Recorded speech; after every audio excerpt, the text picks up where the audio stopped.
Well, I want to thank All Souls Church for inviting me, for all of you for coming. It's amazing to me that you could tear yourself away from the State of the Union message that the President...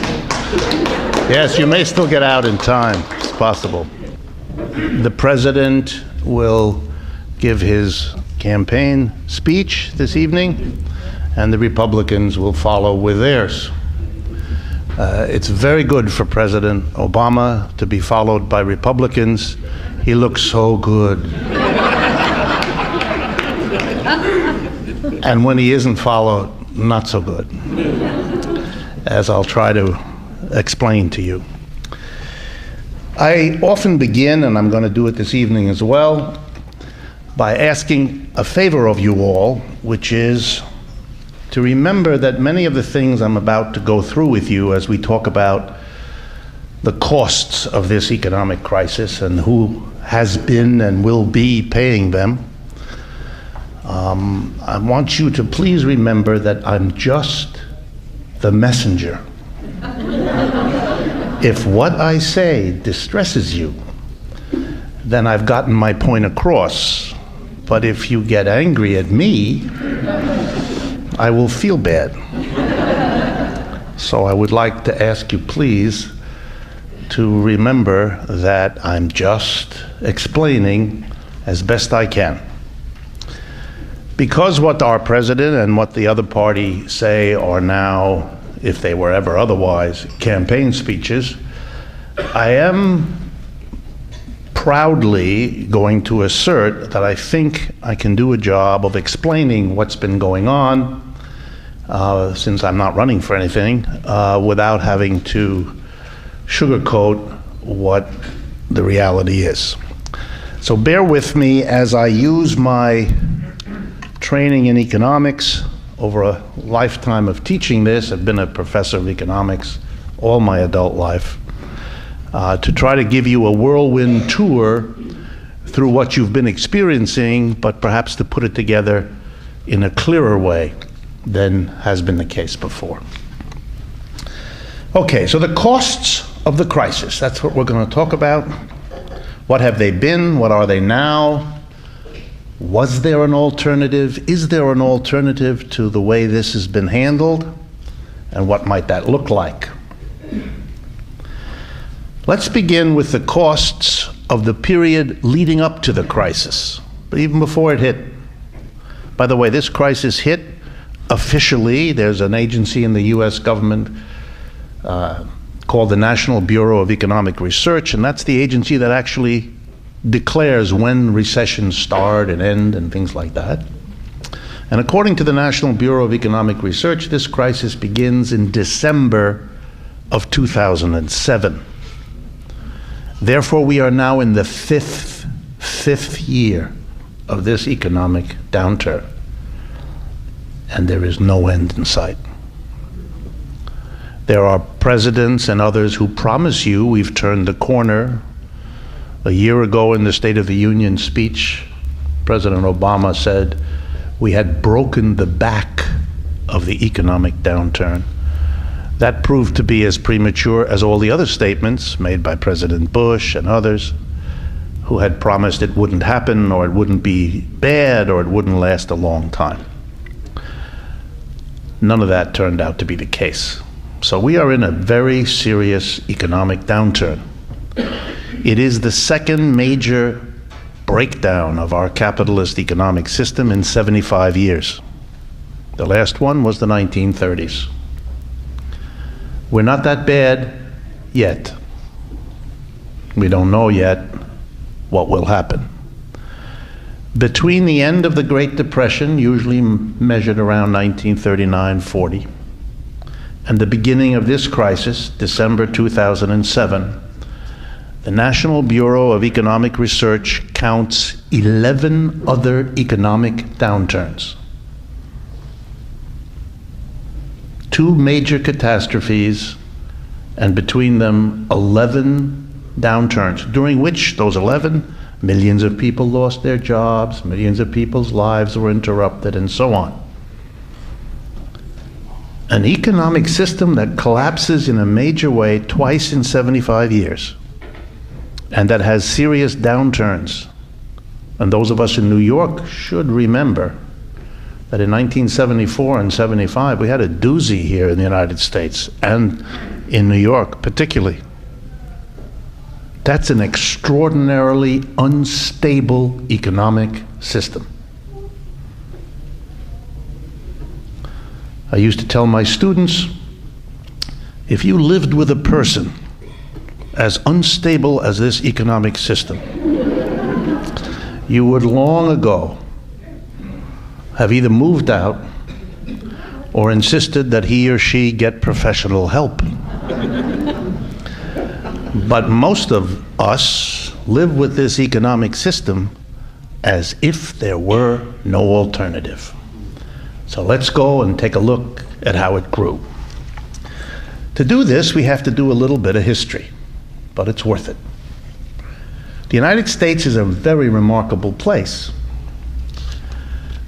For 150 years, from shortly after the beginning of our existence as a nation, roughly 1820, 1830, a few years after our independence, to 1970, for about 150 years, the United States was a place where the wages went up, decade after decade. It's kind of amazing. 150 years, and I don't mean the wages, just the money you get, but the money adjusted for the prices you pay. So it's a real measure. It's called the real wage in economics, a measure of how much stuff people got for an average hour of work. It rose for 150 years. There's probably no other capitalist economy that was able to deliver that record to its people.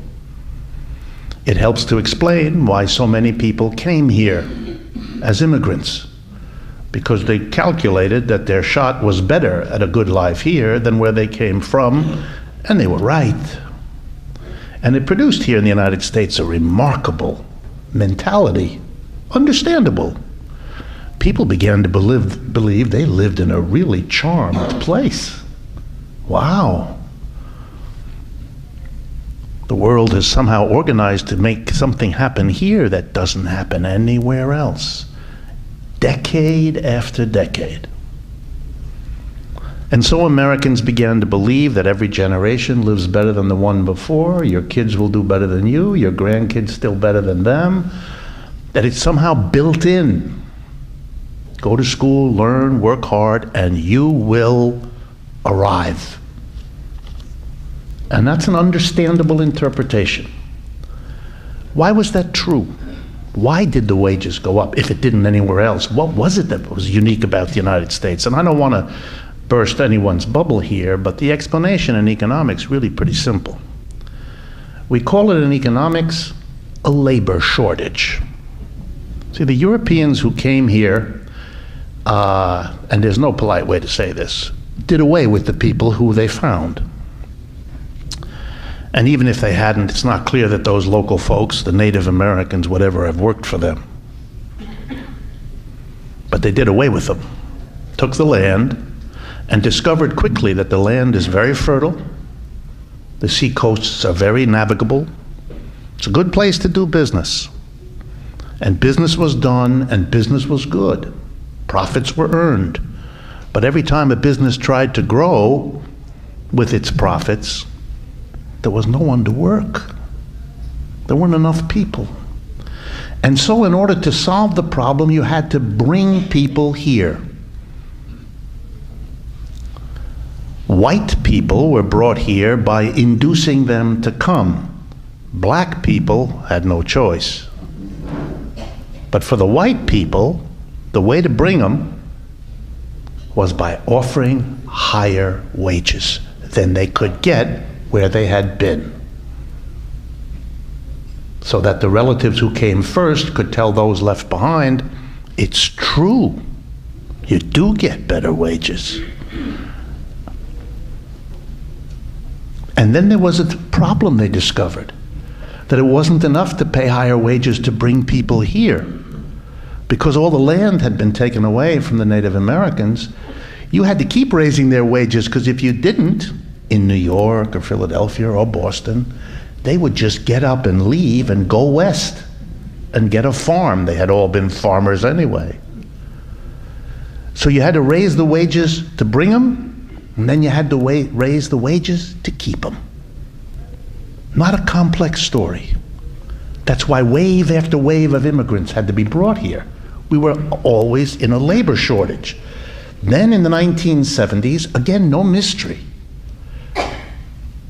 There's no mystery here.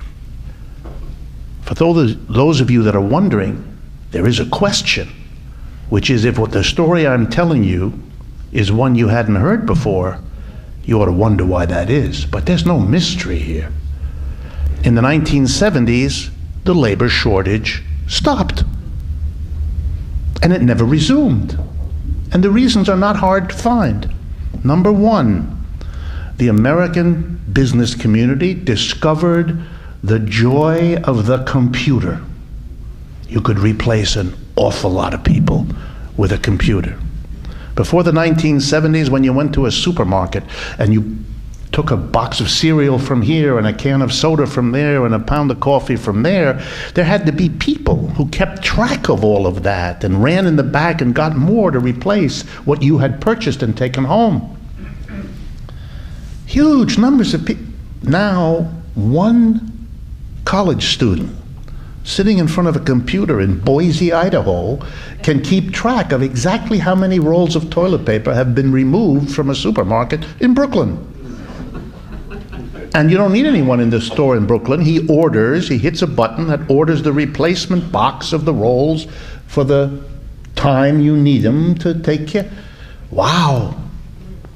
Thousands of people, jobs gone. So the first thing that happens, it's really interesting in the 1970s, is that the demand for labor goes down because the computer wipes out huge numbers of jobs. Number two, American businesses reacted to 150 years of rising wages that they had to pay. And one of their reactions, they left the United States and went looking to hire cheaper workers someplace else. And what began as a trickle became a stream, and then, to this day, a flood. That's why every one of you, unless you're very unusual, is wearing an item of clothing, and maybe several, right now, not made here. Not made here. Companies left. Well, between the people who lost their job because they were replaced by a computer, and the people who lost their job because they were replaced by a worker in another country whose wages hadn't been going up because they didn't have a labor shortage. For example, China has a labor surplus, the opposite. The demand for workers, the demand for jobs fell down. But that's not the end of the story. At the same time in the 1970s, as the demand for jobs went down, the number of people looking for jobs shot up. Two groups entered the labor market in huge numbers. First, and by far the most important, adult American women moved in a massive way because of social changes, because of the women's liberation movement, because of all kinds of things, into a new self-definition. They wanted a job out of the home, alongside the husband, earn their own money, become their own person, no longer be defined simply as homemaker, mother, housewife. Take on another job, paid labor. Millions of them began to move into the labor market. And we had a whole new wave of immigration, where before the immigration had mostly come from Europe. Starting in the 70s, the major immigration was from Latin America. Huge new groups of people entering the country, huge new groups of women entering the labor force. The combination of fewer jobs because of computers and factories leaving, and more people looking, created what? The opportunity for every employer to look at his or her workers and say, I don't have to raise wages anymore. And as they will teach you in every business school in America, If you're an employer and you don't have to raise wages, don't do it. And the employers understood. And the wages stopped rising. Here's a central statistic, perhaps the most important one I can talk to you about this evening, to remember. The wages of Americans in the 1970s stopped rising. That is, what you get adjusted for the prices you pay is the same today in 2012 that it was in 1978. No increase in real wages. Flat. Now, if I had time, and I don't, I could tell you what it must have been like in many people's minds, including yours, to be part of a country that for 150 years had come to believe something was in the cards for them. Something was built into this society. Your chance to work, your chance to do better, your chance, your chance, your chance. What happens to such a culture, ours, if it's over?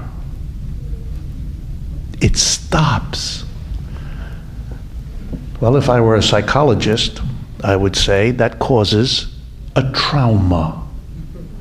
And the trauma is worse, as is the case with all traumas in life, if you can't talk about it. If there's no one to discuss it with, no one to commiserate with you about it. And as a nation, we didn't recognize it, we didn't talk about it, and not a single president to this date has ever gone to the American people to talk about it. So the American people tried to handle it individually. And if some of this is beginning to sound like it's a little bit the story of you and your family, good, it should. Because I really am talking about you and me. It's always a very sad thing when human beings try to solve a social problem with an individual decision. You're going to solve a social problem, you need a social movement. But Americans didn't build a social movement around this issue because they didn't see it. It wasn't discussed. So Americans did two individual things over the last 30 years. And now we're going to begin the count of the costs of this crisis and of our economy.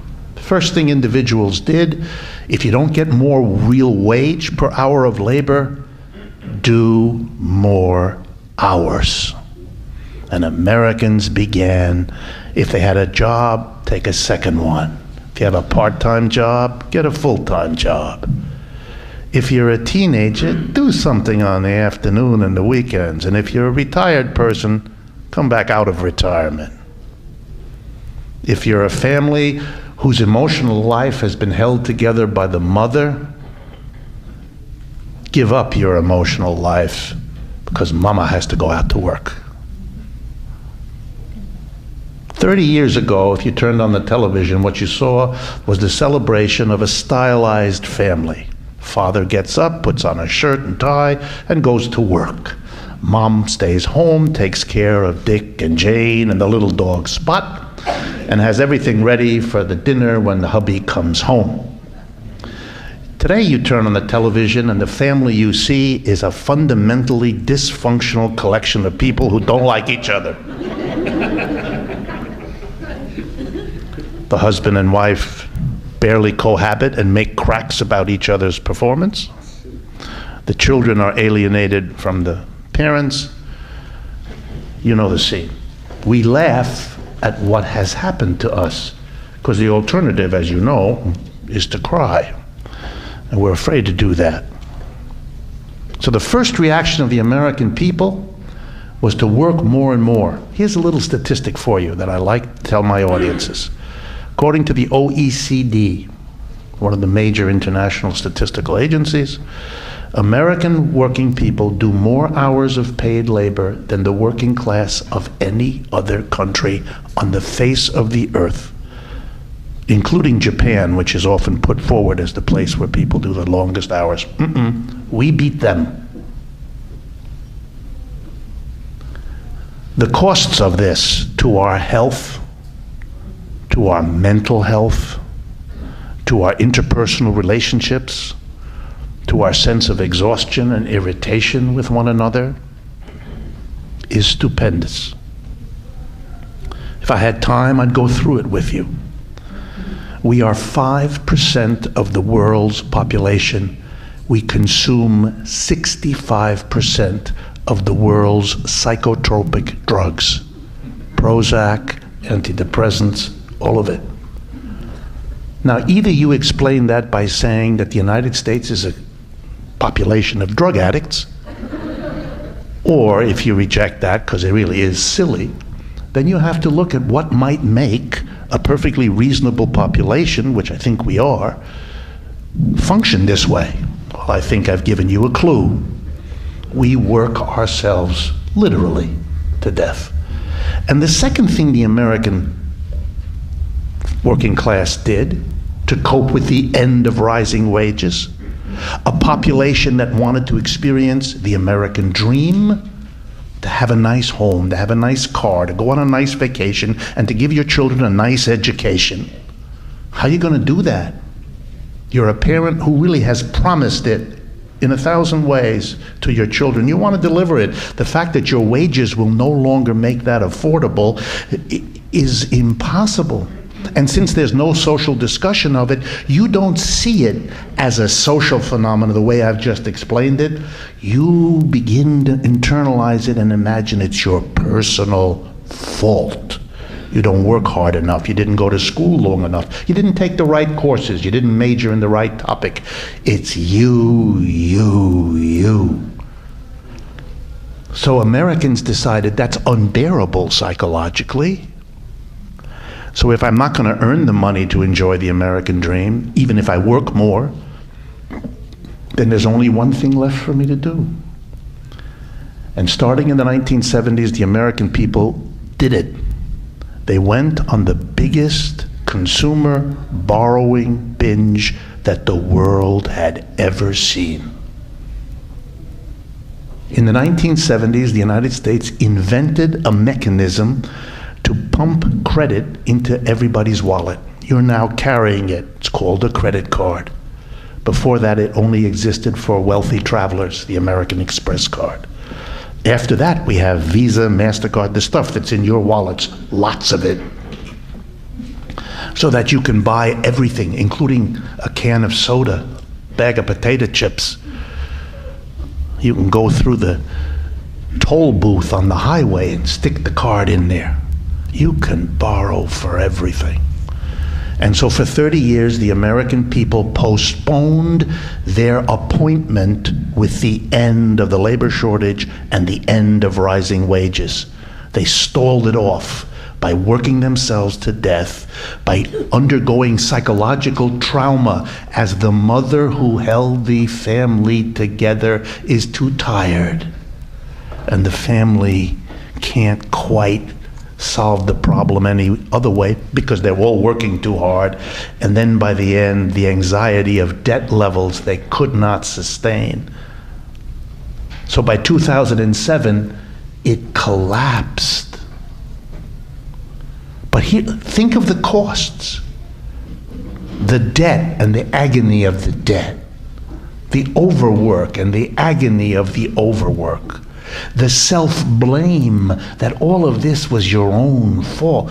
The psychological, physical toll on the American people. Of course we take drugs like crazy people.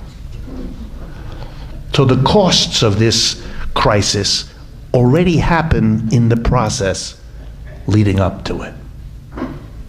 Did everybody suffer? No. No. The people who didn't suffer from this arrangement have a name. They're called employers, as opposed to employees. And let's see quickly why. During the last 30 years that the wages were flat, the productivity of labor, it's an idea that economists love to talk about. Productivity simply means how much stuff on average, in an hour, does an employee produce? How many hamburgers per hour if you're a McDonald's flipper? How many software programs if you work in Silicon Valley? How much stuff per hour can you produce? Well, over the last 30 years, that kept going up. Workers were better trained. They had better and more equipment. That computer I mentioned to you before. One person can do a lot more, year after year. So what we as workers gave to our employers kept going up nicely in the last 30 years, as it had before. We became more productive. Okay, now just put these two things together. You do not need a PhD in economics. I mean, I have that. I didn't bring it with me, but I have it. But you can put these two together without any PhD or MA or BA or any of it. All of you are more than smart enough to figure out what I'm about to tell you. If the wages are flat for 30 years, it means what the employer gives to the employee is flat, because that's what a wage is. If the productivity rises for 30 years, it means that what the worker gives the employer per hour of his or her work keeps going up. Well, let's do that again. What the employer gives the employee is flat for 30 years. What the employee produces for his or her employer goes up. Of course, we've had 30 years of the greatest peacetime boom in the world. Fantastic.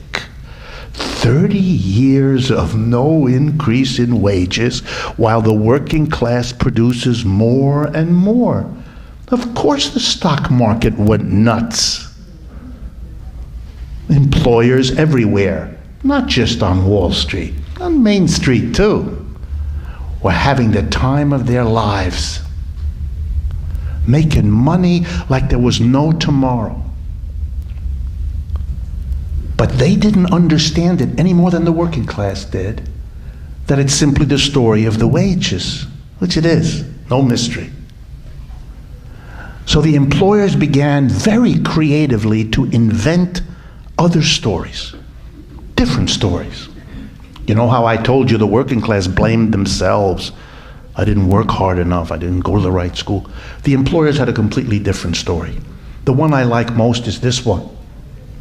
We're making suddenly so much money here in the 70s and even more in the 80s, and things went really crazy in the 90s. And you know why that is? It's because we top executives are entrepreneurial geniuses. Names like Lee Iacocca or Jack Welch became icons in our culture. The great genius. I always loved this idea, because if they were really smart in the 80s and made a lot of money, what were they, morons 10 years earlier?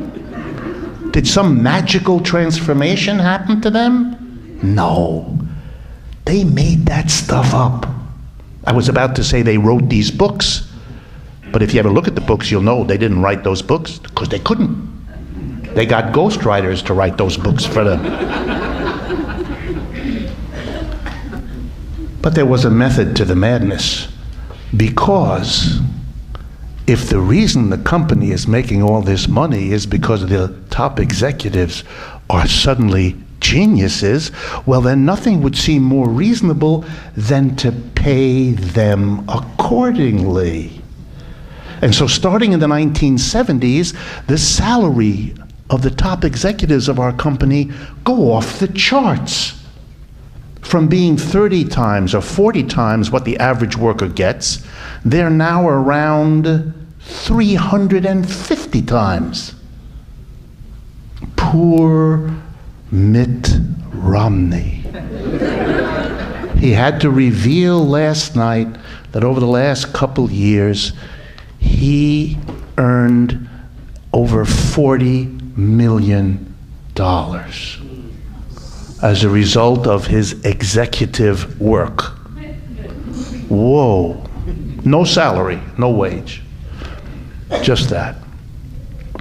And in case you missed it, his average pay percentage that they got out of him was in the neighborhood of 15%, which is a lot less than most of you in this room pay for what you earn. But the big executives have been doing that in case you want to get angry at Mr. Romney. Or a couple years ago, Americans got angry at the heads of Goldman Sachs and folks like that. I'm glad that you're angry. You're just 35 years late in your anger, because it's been going on a long time. It isn't surprising that the corporate leaders who made a ton of money over the last 30 years did what they always do when they have a profit boom like this. They got kind of crazy. They began to have a special group of people who simply managed these enormous pools of money that they were collecting. You know the names of these little institutions that began to specialize in managing the money of extraordinarily rich executives. This new entity was called a hedge fund. And that's what it does. And the hedge funds began to outdo each other, competing for the money of these suddenly billionaire folks. People like Mitt Romney, people like Michael Bloomberg, and so on. I'm trying to take them from both parties equally. I know Bloomberg is a Republican, but for most Republicans, he's a Democrat. It's messy. Okay. So what happened? The hedge fund had to compete for the money of the rich, so they had to take riskier and riskier investments. They began to invest, and they hit upon a fantastic way to use all of this money. When I said to you a few minutes ago that American working people started borrowing, I hope in the back of your mind a question was forming. Who did they borrow from? And I'm going to give you the answer now, and when I do, you'll understand the genius of the American capitalist system. The mass of the American people borrowed money from the executives who had made a pile because they didn't have to pay those people rising wages anymore. The same people who would have had to pay rising wages if the 150-year history had continued no longer paid rising wages. Instead, they lent the workers the money. Now ask yourself, if you were in a business school class and you were a prospective employer, what would you rather do? Pay your workers money or lend them money that they have to give back to you, and while you're waiting for it, it accrues interest that they owe you? If I had time, I would stop now and play the national anthem. And you would enjoy it until you understood that the joke was on you. And they began to speculate. Well, if I had more time, I don't. By 2007, two things happened together. The mass exhaustion of the working class. We can't work more hours. We already work more than any other people on earth. And we can't borrow any more money because we can't handle the debts we have. Think of it. For 30 years, the debts go up, but the wages that ultimately will have to pay for them don't. You don't need an advanced degree to understand that can only go so far, and then you'll have a level of debt you simply can't carry. We're there, folks. We've been there for 5 years. The mass of people can't work more to get more money. They can't borrow more to get more money. So they're not going to be the engine of growth in this society the way they had been. And the rich at the top, having lent more money than they should have to the mass of people who couldn't pay it back because those same people weren't paying them wages, they're now lost their money. The system collapsed in 2007. And I mean collapsed. We're in the 5th year because this isn't one of your ups and downs of the capitalist business cycle. This is the result of 30 years It runs deep. It's part of the foundation. Comes out of even longer history before, which is why I bother you a little bit about it. So when it collapsed, everybody who began to look at it realized, uh-oh, this is a big one. This is a bad one. Now, it couldn't be said by the political leaders. Mr. Bush did not want to lose for the Republican Party the presidency. The last thing on earth he wanted was such a thing. Obama swept into office by pointing the finger at Bush, and everybody who was terrified by the crisis voted for Obama. The Republicans are trying to run the same game on Obama now. Just reverse the polarity. The government correctly panicked. And you all live in the city where the panic was most palpable, because this is the center of the capitalist system in the United States and in many ways of the world. So the panic was here. The big moments of panic, the collapse of Lehman Brothers Bank, and many other, but that was the key time. Suddenly, nobody trusted anybody in the world of business, because all the banks and all the insurance companies had gambled and speculated in these loans to people. Loans for your home, loans for your car, loans for your credit card, loans for your student to go to college. For those of you that are interested, these things were all called asset-backed securities. You could buy stocks in something that was simply other people's debts. It took off as a financial gambit invented by 3 lawyers in New York City, that kind of security. The world made money not by buying shares of companies that make things, but by buying shares that gave you a piece of the debts people had, so you would get a piece of the interest they paid on it and the repayment of it. Many of you have mortgages and you pay every month to a bank. But that bank is not the person who owns your mortgage. They just are the servicer. They just do the work of collecting it. It is owned by whoever bought the security, the asset-backed security. Foreign governments, people abroad, banks around the world, and so on. It all fell apart. And when it fell apart, no bank would lend to any other bank. And the reason was simple. Each bank knew that every other bank had invested in these securities and that the mass of people couldn't pay those bills back. They couldn't pay off their cars or their student loans or their mortgage loans.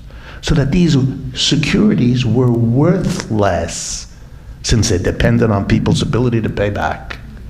So no bank would lend to any other because there was the risk that even if you lent to them overnight, that's a big business in banking, the next morning the bank would call you up and say, no, can't do it, sorry. And you'd be out $10 billion. So all credit stopped. And if you're interested when this happened, September 2008, it stopped.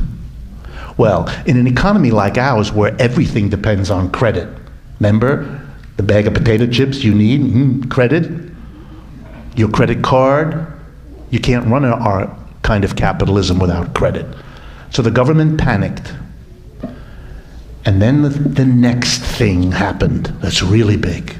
In that panic, which begins when George Bush is still president, last few months of his presidency, the autumn that Obama gets elected in, the government of the United States, George Bush, with the complete complicity and approval of the Democratic Party as well, starts throwing unbelievable amounts of money at all the largest banks. Why? Because all the largest banks, Citibank, Bank of America, Wells Fargo, all of them were defunct. They were bankrupt. They were dead. If they had honestly said what they were, they would have issued a statement to all of you saying, thank you very much for your confidence over the years. We really appreciate the deposits you put here. You'll never see that money again. But they couldn't say that because Americans, being what we are, would have done things to those beautiful bank buildings that you don't even want to think about. So they didn't. but they had no money. Their investments were gone. They couldn't pay back the people who had lent to the banks, and they couldn't pay you, the depositor, either. Kaput, finished. So the government came in and bailed them out. The amount of money in the trillions with a T poured on them. No questions asked. No long congressional debates. Should we do this? No. This was important. Not like a national health insurance program that needs lots of discussion. No discussion. Whoop. How much do you want? Good. Here's that and a little more just to make it go better. Huge amount of money. The government had to, of course, get the money. There are 3 ways to get money for the government. Only 3, ever. Number 1, they could have taxed people. Try to imagine Mr. Bush or Mr. Obama getting on the TV and saying, we have a terrible crisis given what has happened in America, and so we're going to try to fix it, and each of you is going to be taxed an extra 5 or 10 grand each year from now on to pay for it. Ooh. You wouldn't want to be the president who did that. So the solution of the presidents was not to do that. No taxes. Isn't it wonderful? Okay. Number 2 way you can do this. The government can print money. Government needs money to do things. Okay. They're the ones with the printing presses. If you try to make money, they arrest you, you go to jail. If you're the government, it can make money because who's going to arrest them? And that's the way the law in this country works. The Federal Reserve can print money. And they have been doing that. Lots of it. But they limit that because that's scary. If you keep pumping money into the system, then the great danger will be people who are accumulating more and more money may one day get the idea to, heaven help us, spend it. Then there'll be all this money running after the goods and services, and they will compete with one another, the people with the money and the banks and the companies, and they'll drive up the prices. When you print a lot of money, there's the risk of an inflation. Just think, we might then have not only a crisis of massive unemployment, but an inflation on top of it. Not a good idea. So you print money, it helps, but it's not the only way. What's left? The third and only other way. The government borrows it.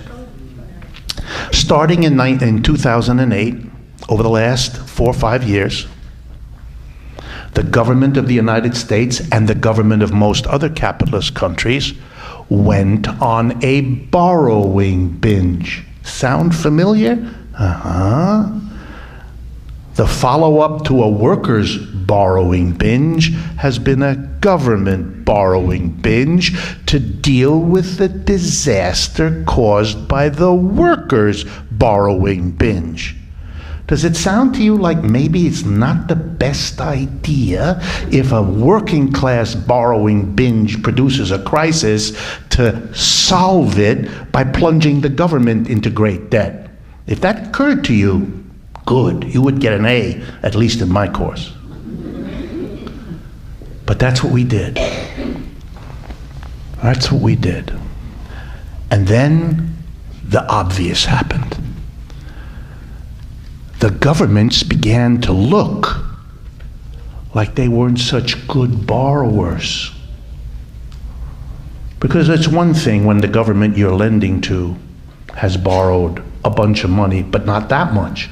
But suppose you saw the government suddenly borrowing vast amounts of money, that their debts were growing much faster than their income as a government, you would say about the government exactly what you were saying about people.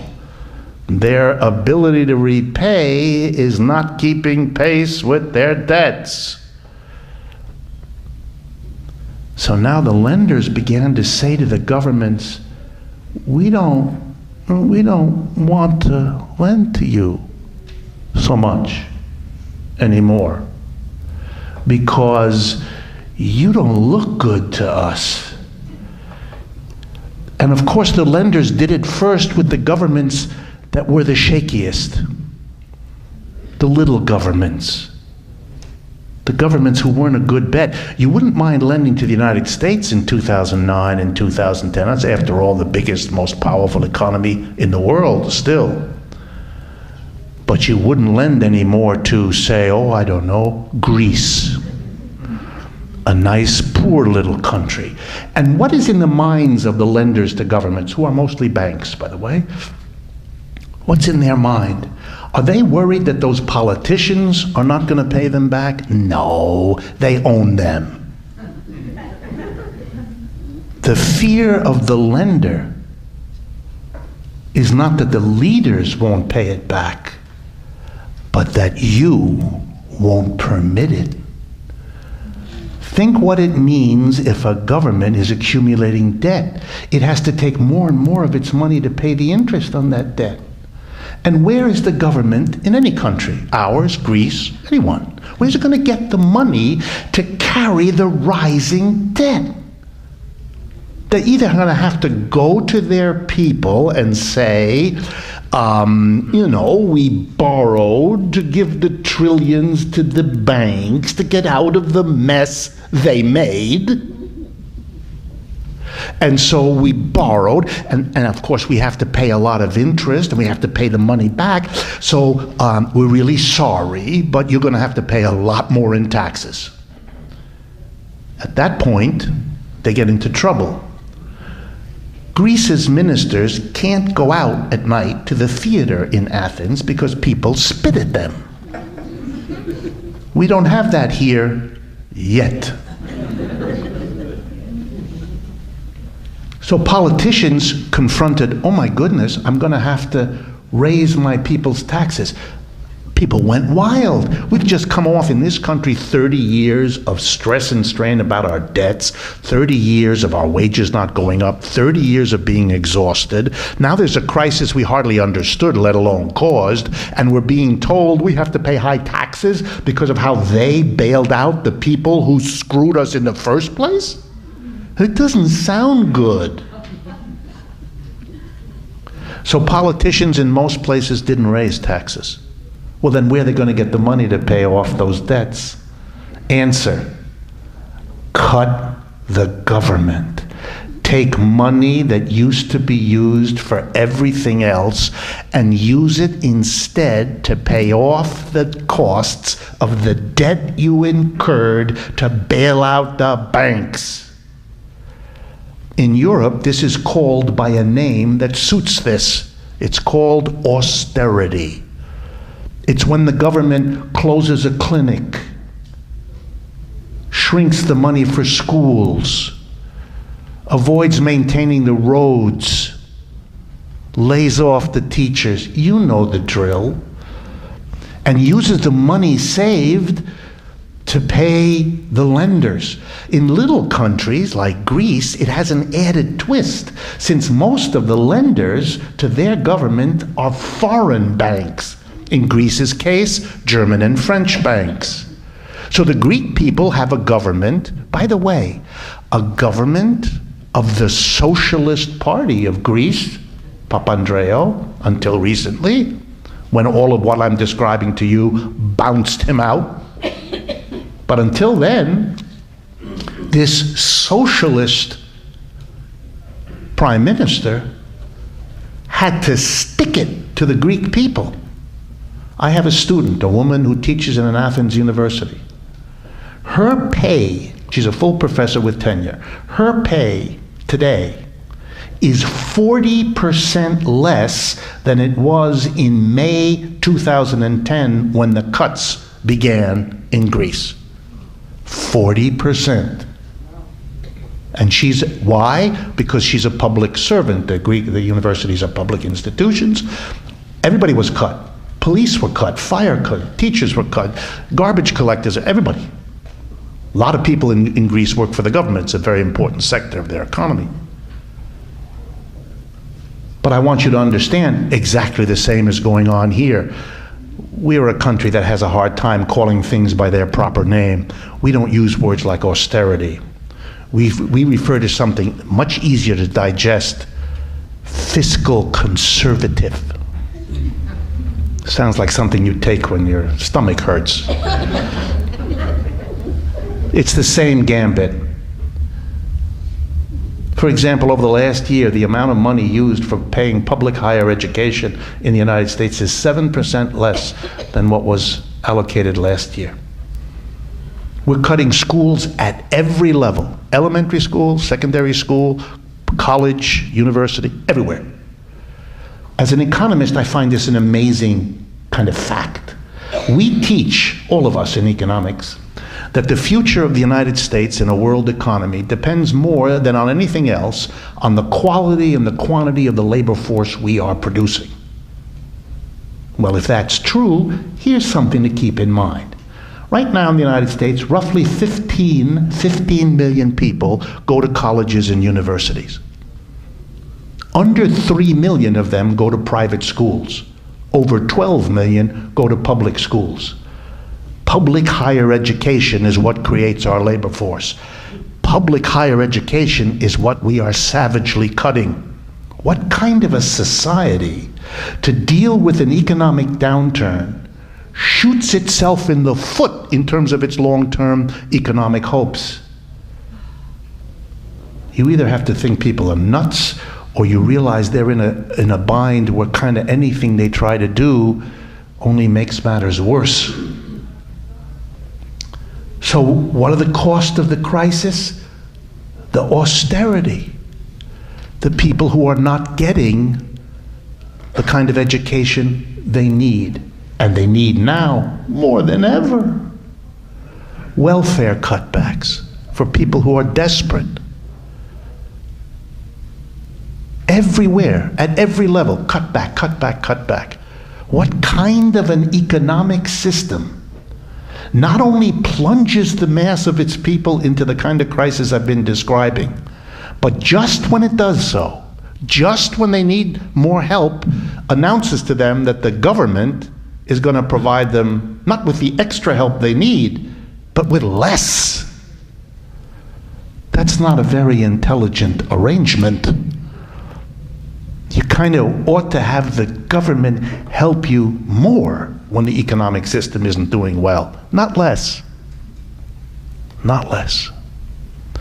So we are now adding 3 costs. 1, the cost of the 30 years that built up to produce the crisis. 2, the cost of the spectacle of the breakdown of everything, while the people at the top are making a fortune.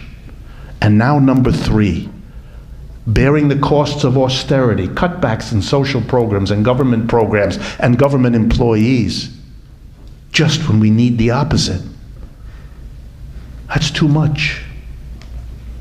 It's way too much.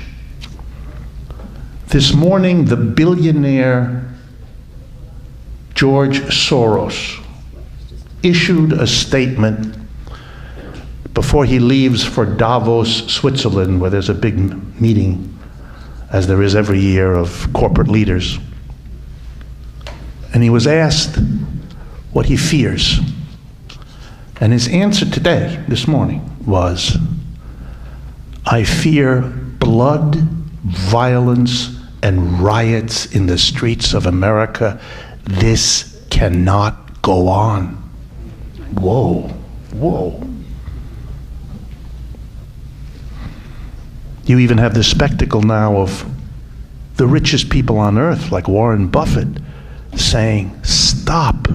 This is a train racing into a stone wall. You cannot impose on the mass of people this set of costs, getting worse and worse and worse, while a tiny part of your population lives at a level of wealth that deserves the name obscene.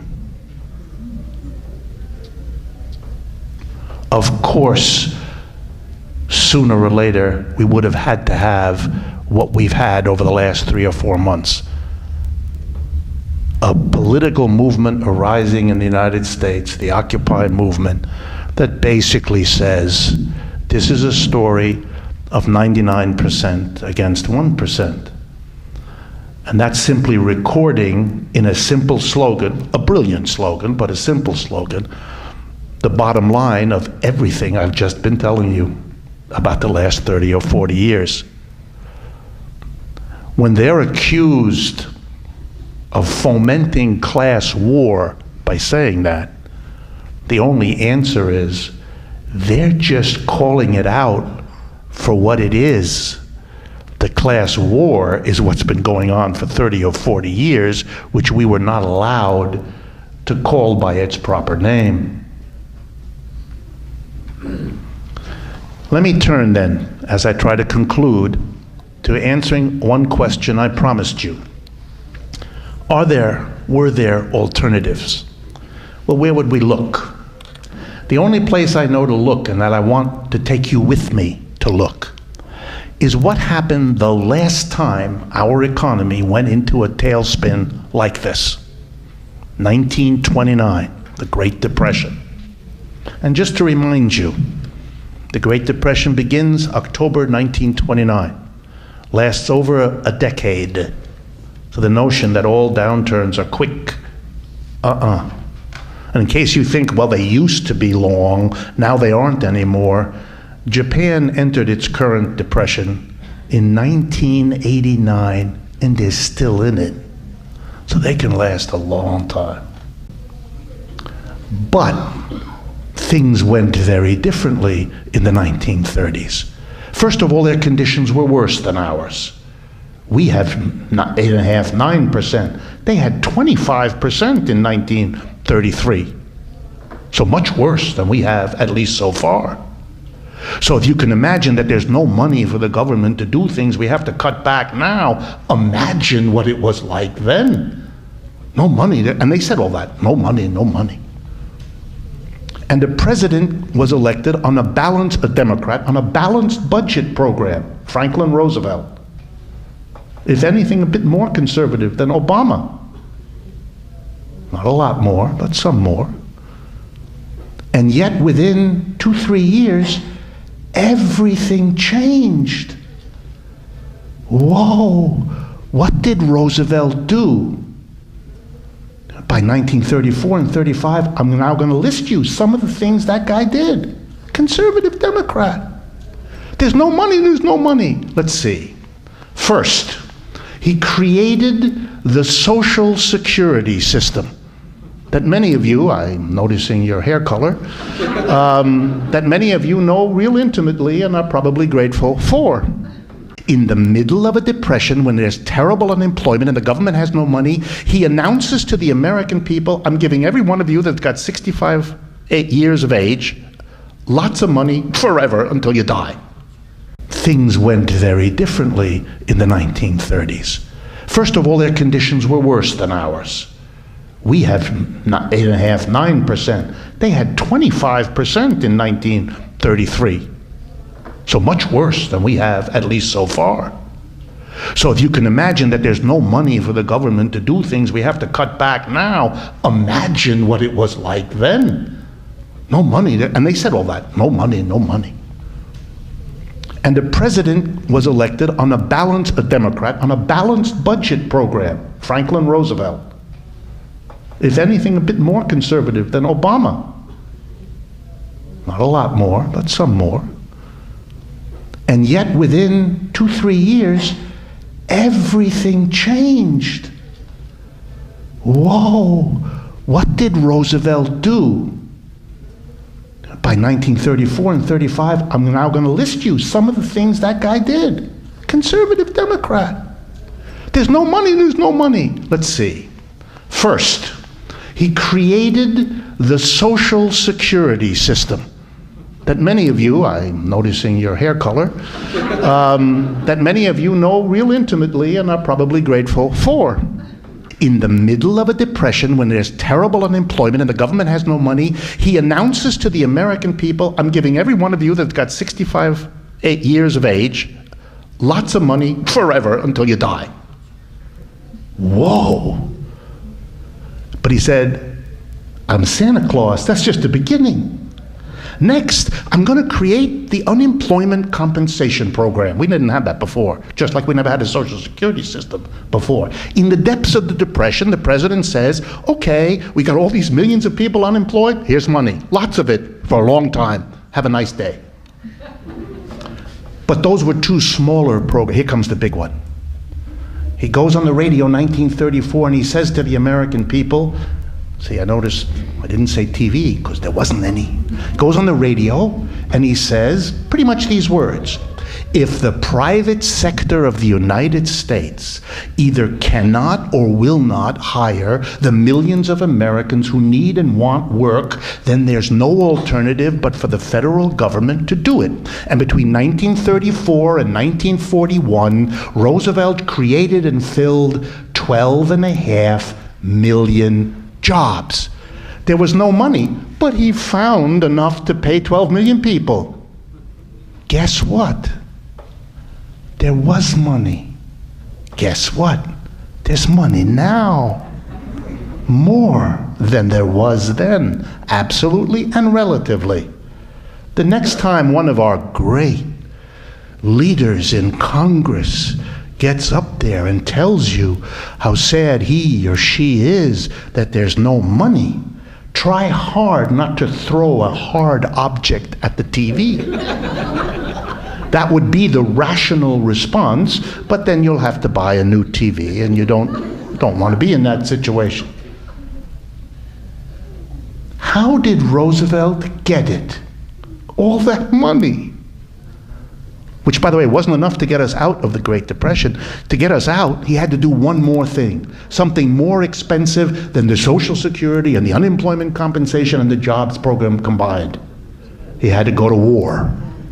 He took half of the remaining unemployed people and stuck them in a uniform, and he took the other half and put them to work making the uniform. That's how he solved it. No, that's about it. Where did Roosevelt get the money? And I want you to understand it, but I'm really speaking to that man who's going to give that speech at 9 o'clock tonight. I'm kind of hoping he maybe listens. Here's what Roosevelt did. And let's remember, as I go through it with you, that after Roosevelt did what I just told you, was he voted out of office as a man who spent at a time when the Depression did...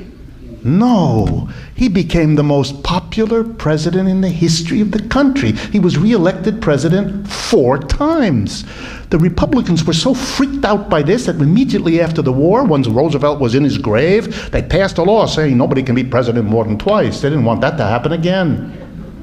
So what this man did, this enormous use of money, made sure that he became a saint for millions of Americans whose lives he transformed.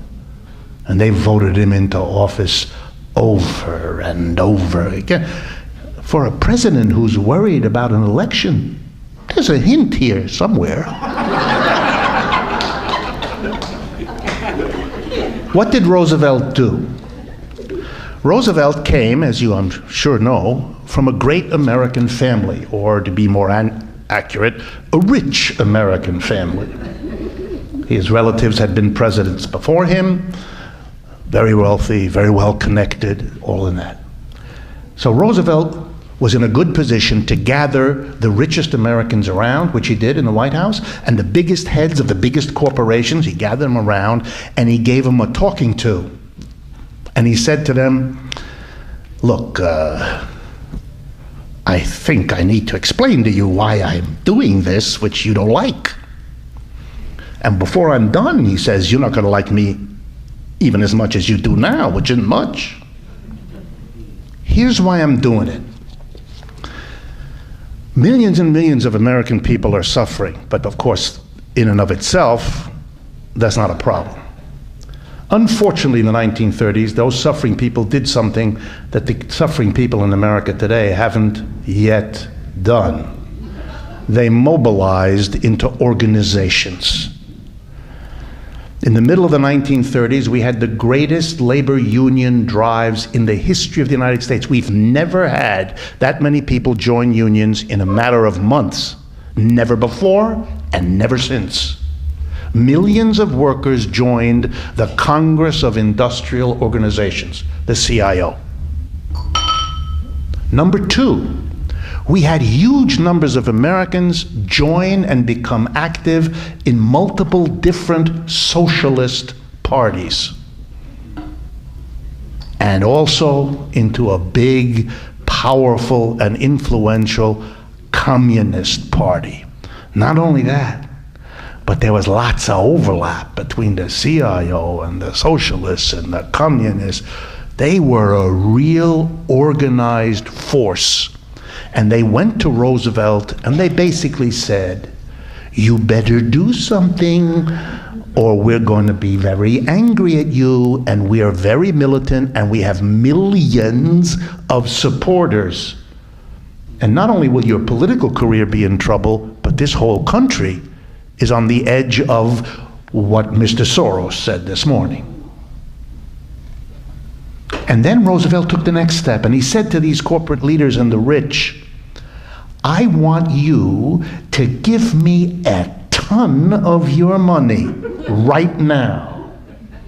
I want you to give half, I'm doing this simply, but I don't have the time. I want you to give me half in taxes. I'm going to tax you till you're blue in the face. And the other half you can lend me. But you got to give me the money, and you got to give it right now, because I want to take care of the mass of people. And if you don't give it to me, I'm going to be gone, and you're going to have to talk to those communists and socialists and union people, and they're going to cut you a lot less good of a deal. If you give me the money, I'll take care of the mass of people.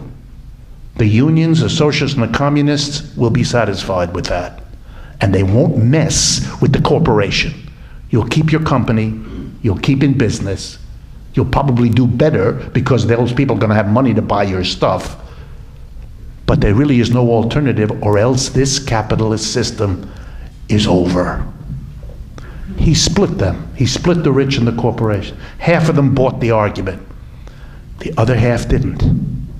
But the half that did, together with the AFL-CIO, communists and socialists, made him the president for the next umpteen years. It worked. Just to remind those of you that are not familiar, and I do this only because American people's understanding of their own history is so poor. You know, I'm a teacher all my life. I look at your faces as I talk. I know how many of you didn't know what I just told you. I didn't make that up. Go check it out. You'll read it up. You'll see. What were the taxes that Roosevelt imposed?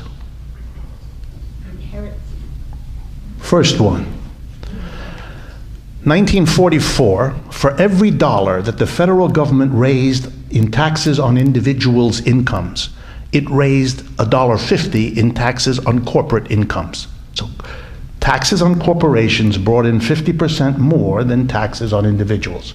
What's the relationship today? For every dollar that the government gets in taxes on individuals, it gets 25 cents from corporations. So on behalf of all of America's corporations, I want to say to each and every one of you, thank you. Very kind. What about rich individuals? The highest income tax Roosevelt got for people at the top, ready? 94%. That was the taxes for the richest in the middle 40s. Income tax, that's right. Personal income tax. So if you were the richest ones, made over, I think, 200,000 in those years, you paid, ready? For every dollar over 200,000, you had to give Uncle Sam 94 cents. You got to keep 6. Again, if I had more time, we would stop and I'd play the national anthem. In other words, Roosevelt said to the corporations, pay a lot, and they did. And he said to the rich, pay a lot, and they did. Because they were afraid of the alternative. So they did. By the way, those tax rates continued. What is the tax on the richest people in America today, the top tax? 35%. Down from 94 to 35. That's a tax cut. You didn't get anything like that. And don't hold your breath. Nothing like that's coming down the pike for you unless you do something. And by the way, do you know how Roosevelt got the rich to accept the 94%? That was a compromise. What Roosevelt asked for in 1942, went to the Congress and said, there has to be in the United States, I quote you, just go read your history. There has to be a maximum income in the United States. What'd that mean? He said, I want the maximum income in that year to be $25,000 a year. Now, it's in the money then. I'm going to give you in a minute. Well, I'll do it now. That's roughly $350,000 today. That's the maximum. And what does maximum mean? For every dollar over that you earn, the government taking the whole thing. You're not going to get more. That was the official proposal brought from the White House to the Congress. When the rich people saw that, they went bonkers, and they accepted a 94%, because that was 6 percentage points better than what he was offering. And why did they? Because Roosevelt kept reminding them about the unions and the communists and the socialists right down the road. So why is it that today, suffering massive unemployment, not only do we have no federal program of jobs, we have two presidents, Bush and Obama, who keep telling us that what they're doing is providing incentives and encouragements for the private sector to hire people, which they don't do. We don't even discuss it. It's not that we don't have a federal program. Neither party has lined up to propose it. The president never says a word about it. Well, it's hard to escape the following inference. Obama would like to be reelected. Watch him, you'll see that. As did Roosevelt. But Obama's not taking that route that Roosevelt took. It may have something to do with the fact of what happened at the end of World War II. When the business community, having paid these high taxes on their companies, having paid these high taxes on rich people, having put the depression behind them, and the war is now over, said to themselves, okay, that Roosevelt's now in his grave, we've got to take back what we gave away. And the next 40 years, which is, ladies and gentlemen, your lifetimes, that's what we've had. We've rolled back the New Deal. We've undone it. The taxes on corporations came down. I gave you the statistics. The taxes on the rich came down. I gave you the statistics. It's over. The right wing, the business community, the rich have been pushing and pushing, changing the laws. Give you just one example, because many of you know this. In the depths of the Depression, when the banks were failing and speculating, a law was passed called the Bank Reform Act, often with the name of the two leaders who did it, Glass-Steagall Act. And it basically said to banks, if you take deposits, you can't riskily invest them. We created two kinds of banks, a deposit-taking bank over here and an investment bank over there. If you want to make risky investments, you borrow from people who are told about that and they understand the risk, and you do. But you don't take depositors' money and do that. We created a wall between depository or commercial banks and investment banks. The banks didn't like that. Corporations didn't like those high taxes that they had agreed to pay. Corporations didn't like any of the regulations. Rich people didn't like those high taxes. So they went to work to undo what they didn't like, what hurt their profits, what hurt their income. And they worked. First, they evaded the rules and the regulations. They avoided the taxes. When they felt a little stronger, they got the laws amended, adjusted, modified. They got loopholes in them. And when they felt really confident, they just got rid of the law. Glass-Steagall, they got rid of it. In 1999, then President Bill Clinton signed the repeal of the Glass-Steagall Act. And 8 years later, on the nose, the banks collapsed again. You know, the first time, shame on the banks. The next time, shame on us. We permit this. The only thing worse than this is the following. There are good people, friends of mine. Well, they were, I guess. I'm not sure anymore.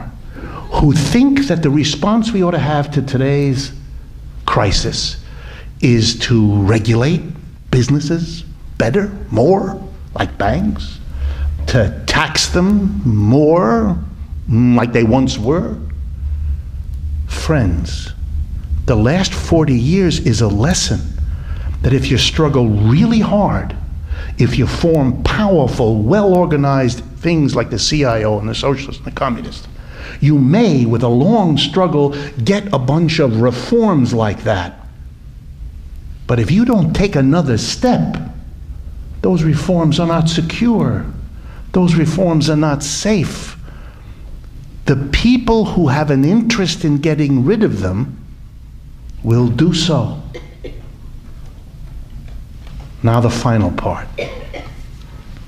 What would have had to happen in the Great Depression not to have the sorry story of a horrible crisis then, leading to a set of reforms and regulations that were then undone just in time to give us another horrible depression? What would have had to be done? We would have had to take another step. We would have had to say, look, corporations are entities whose point and purpose is to make money. They are going to look at the taxes we impose on them, the regulations we impose upon them, as so many obstacles to making money. And so they're going to use the profits they get from their business to undo the obstacles they confront. That's what they use all of their resources for. That's their job.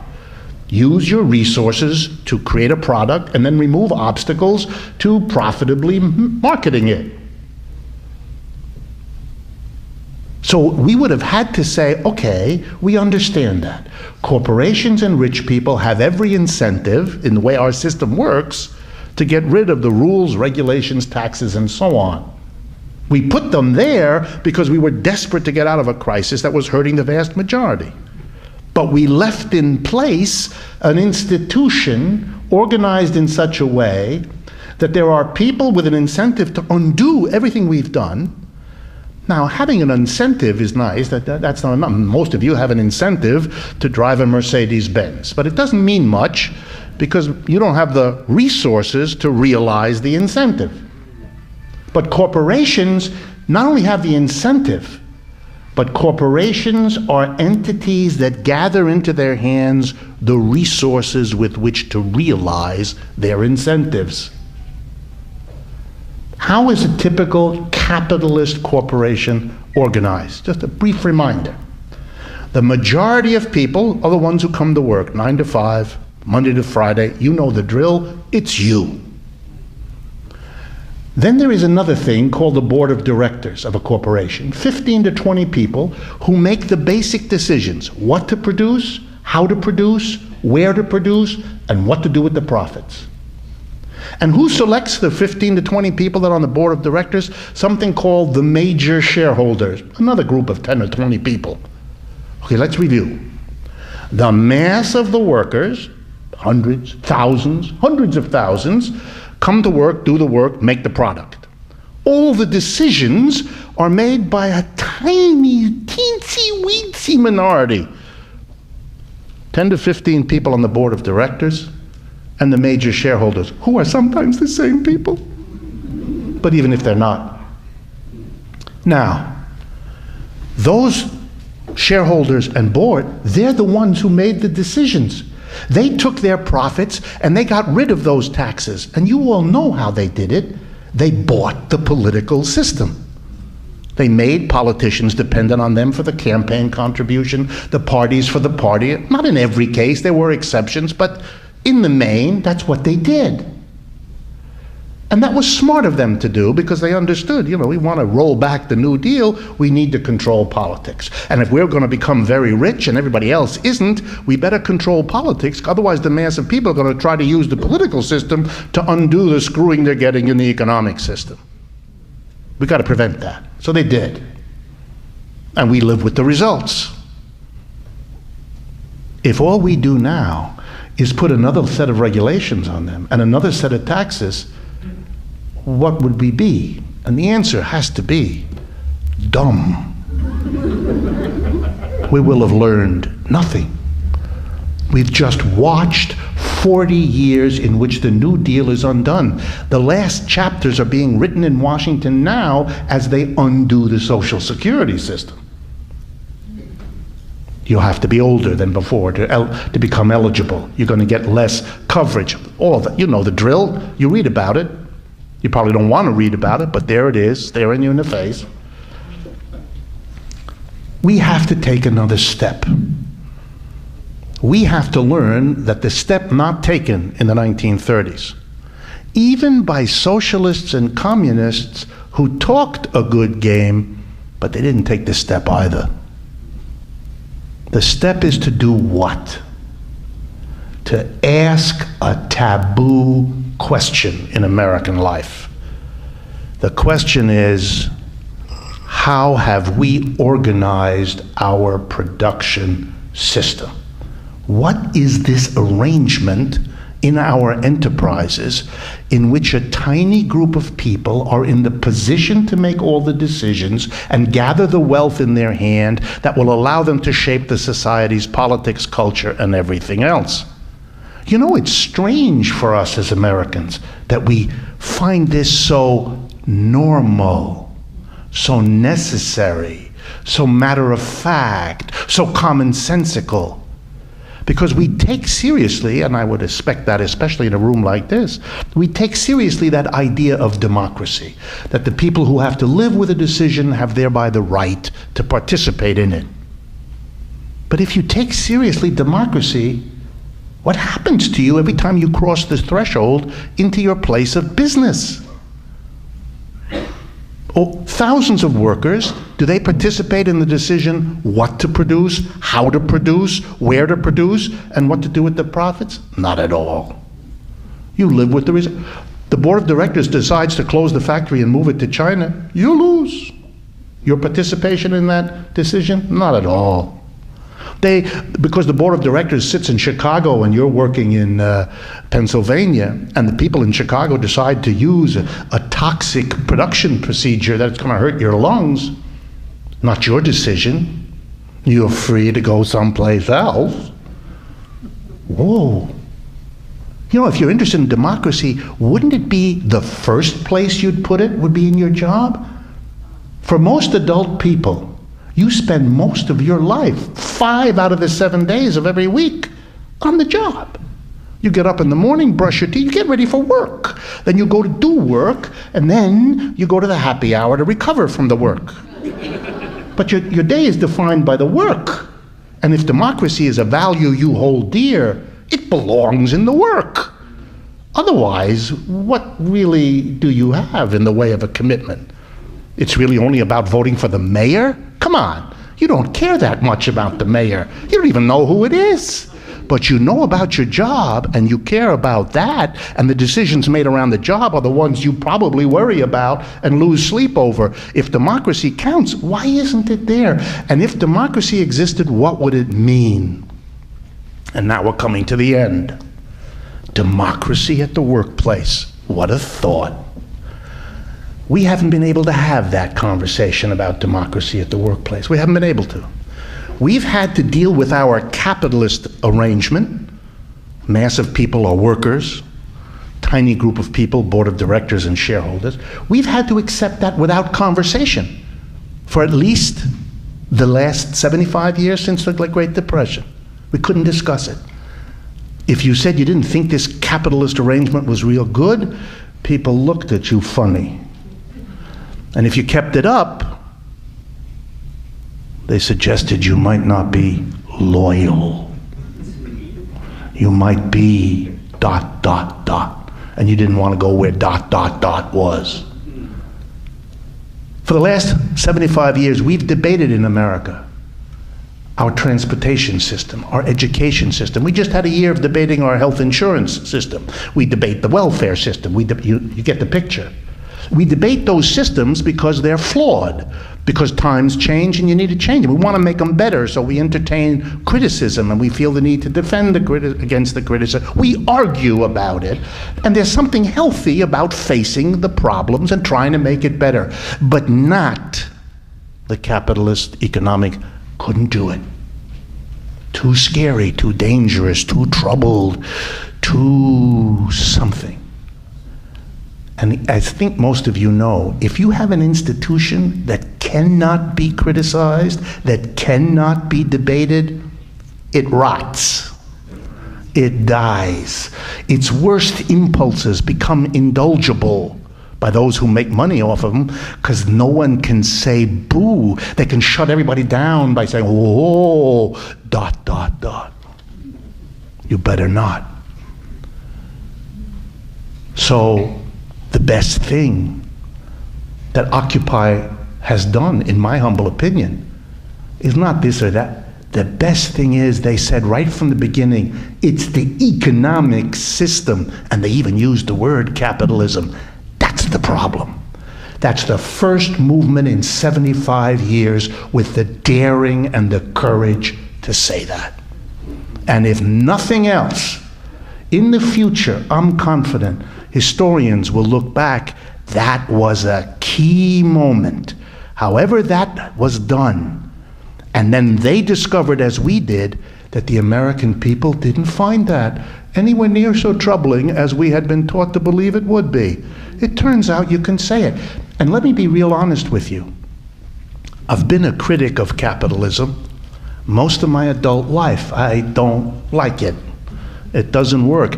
And that's a peculiarity of me. The three schools I attended, and I only say this to drive the point home, are Harvard, Stanford, and Yale. I'm a poster boy for American elite education. They did their level best at each of those institutions to try to make me believe and celebrate the capitalist system. Didn't work. They are disappointed. And until 3 years ago, my life consisted of being a professor, despite my anti-capitalist mentality, because in America, if you have the kind of pedigrees I do, you can do no wrong. So every time I got into trouble for my politics, I waived my degrees. People backed off. Lucky for me. But in the last 2 years, I have done more public speaking, more radio and television appearances than in the previous 40. Something has changed in America, big time, and across the country. The radio station I appear on most often is in Salt Lake City. My host begins the program, it's an hour-long interview program, at rush hour, the key time in radio to talk to people in their cars. He begins by saying his name, I'm proud to be here with you today, I'm a Republican, and I'm a Mormon. But today I want you to listen to Professor Wolf. And then for the next hour, he and I agree on everything. That's America, it's not what you thought. I can't handle the invitations I get, and I'm not alone. And it isn't me. I'm saying what I've said before. I'm saying it in the same somewhat theatrical method that I use by intention. I want to be persuasive. So it isn't me, it's the audience. The audience changed. 2 days ago, Sunday night, I went for the first time in my life to the Riverside Church on Claremont Avenue and 120th Street. Never been in it. It's a beautiful sort of European-style cathedral, a really magnificent building. And there, the minister, had invited me and a few other people to come and spend an evening talking about the same topics here. Not so much detail of economics. I was one of 5. But the other speakers were speaking in the same vein. The person who began the talk was a professor at the City University here in New York. He began. The second speaker is an old friend of mine that I'm sure you all know of, Cornel West. The third one was Serene Jones. She is the president of the Union Theological Seminary, which is right up there. And the fourth one was Rabbi Michael Lerner, who has a magazine called Tikkun, and me. And what struck me with the 300 odd folks not odd folks, 300 people that were there, was the extraordinary mixture of a commitment to religious feeling, to religious imagery, to religious language, and how strong they felt in a way consistent with everything I have said to you tonight. For them, their understanding of their religion was very important to them. That was brought them to this place. Took the form of feeling very intensely the need for the basic kind of change I'm ending up with here. Imagine a place with me in which enterprises worked as follows. Monday to Thursday, you come like you always did, prepared to do your job, whatever that is, and you do it. Friday, you come to work, but you do not do your particular job. All day long, you sit around in meetings with all the other workers, where you together, collectively and democratically decide what to produce, how to produce, where to produce, and what to do with the profits. Because you are the people, you're not going to undo the Social Security program. You're not going to do away with the protections for children and folks that have no money and all the rest. You're not, because it's you. You're not going to use a toxic mechanism because you live there. It's you. And here's some other things you're not likely to do. Are you going to close the factory, move it to China? Unlikely. Are you going to pay astronomical salaries to 4 of you as against everybody else? No. And so the inequality of wealth and income in America is going to shrivel. And our jobs aren't going to disappear. And if our salaries don't shrivel and our jobs don't disappear, we won't have to borrow money like we used to. The history of our economy and of our lives would be radically different. Once upon a time it was thought, when you get to be an adolescent and you begin to be relevant for the question of children, you have to find a mate. And of course, the way to do that is to have your parents approach others their age to find the suitable partner. The idea that you would let those young people figure all that out on their own would be the end of civilization. They're too young, they don't understand, they haven't lived long enough, plus their hormones are completely out of control and they will make terrible decisions. In many parts of the world, for a long time, in some parts of the world still, that is the way. But I give you a piece of friendly advice. If you have a young child in that area, don't try that. They won't take it well. We now found out that if young people go and look for counterparts to get friendly with, the civilization doesn't fall apart, the society doesn't collapse. If the workers ran their own business, it wouldn't fall apart either. Production wouldn't stop. We wouldn't be without shoes, none of it.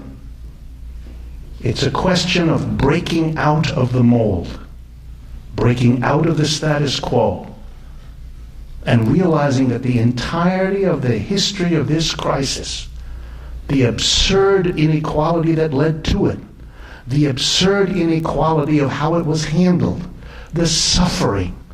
None of that was necessary. But to change that, we have to have the courage to change the way we organize our businesses, to understand that the capitalist way of doing it is neither the only way nor the best way. To begin to deal with the following slogan: America can do better than capitalism.